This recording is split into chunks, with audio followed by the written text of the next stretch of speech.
মই কাটি তাৰ মাজৰ অংশবোৰ মই আঁতৰাই দিলোঁ, দি থৈ দিছোঁ। ইয়াৰ পিছত মই চিয়াজুলিত অৱস্থিত ঘাৰমৰা সত্ৰত থকা ৰাম গোস্বামীদেৱৰ ফিচাৰীটোলৈ আহিলোঁ। এই ফিচাৰীটোত মাছৰ পোনা এইদৰে ৰখাইছে আৰু ইয়াতে কৰ্মীসকলে মাছৰ পোনা কেইটামান ধৰি দিছে আৰু যিকেইটা নেকি মই নিবলৈ আহিছোঁ।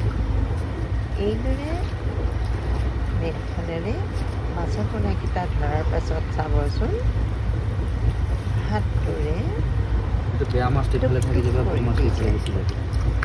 টুক কৰি দিয়া অৰ্থ হ'ল ভাল আৰু বেয়া মাছ পৃথক কৰিব আৰু ভাল মাছকেইটা আমাক দিব, অৰ্থাৎ পোনাকেইটা পলিথিন বেগ এটাত ভৰাই দিব।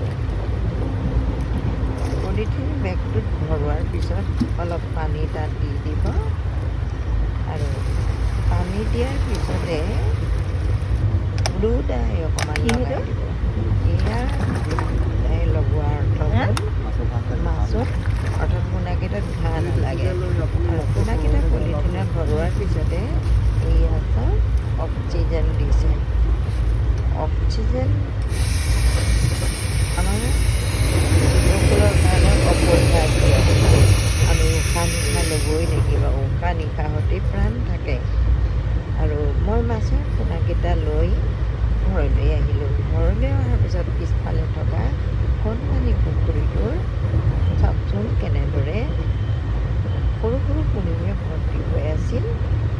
এই কণীবোৰ মই এডাল দীঘল বাঁহেৰে আঁতৰাই ল'লোঁ।